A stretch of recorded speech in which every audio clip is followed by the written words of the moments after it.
wafdi ka socda dalalka Ingiriiska iyo Sweden ayaa lagu soo dhaweeyay garoonka diyaaraduhu ka haadaan ee Cigaal International Airport waxaana halkaasi ku soo dhaweeyay ergeyga wada hadallada u qaabilsan dalalka Soomaaliland iyo Soomaaliya Dr. Adna Aadan Ismaaciil iyo mas'uuliyiin ka socday wasaaradda arrimaha dibadda Soomaaliland ujeedada wafdiga yimid Soomaaliland ayaa waxa ay daaranayd sidii ay dalkan Jamhuuriyadda Soomaaliland uga sameyn lahaayeen maalgashi caalami ah Dr. Adna Aadan Ismaaciil ergeyga wada hadallada u qaabilsan dalalka Soomaaliland iyo Soomaaliya ayaa faahfaahin ka bixisay ujeedada ay wafdigan u yimaadeen Jamhuuriyadda Soomaaliland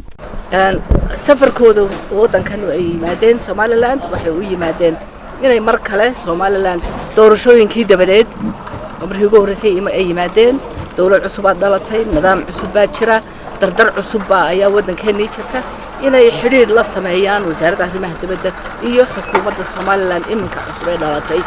sidii loo dardar gelin lahaa horumarka heshiiska dalka Ingiriiska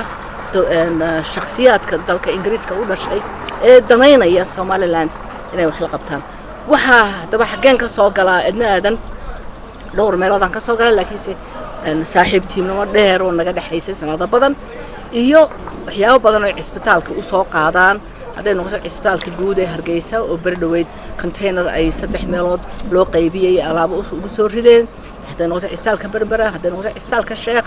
marka waxyaabo badan oo macquulaha waxyaabo lagu ciyaarsiiyo ama buugaag ardayda wax loogu dhigo ama qalab isbitaal oo meelaha laga soo ururiyay ayay noo sidaan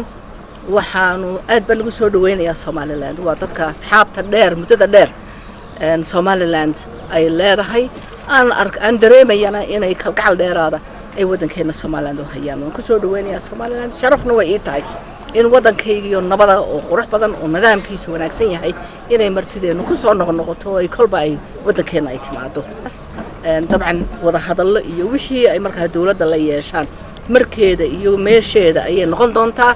wafdigan ka socday dalalka Ingiriiska iyo Sweden ay waxay hore caawimooyin uga geysteen isbitaalada Hargeysa iyo Berbera waxaana maalmaha soo socda kulamo la qaadan doonaan madaxda dalka ugu sareysa Xamse Ciidid Maxamed telefishinka qaranka Soomaaliland caasimadda Hargeysa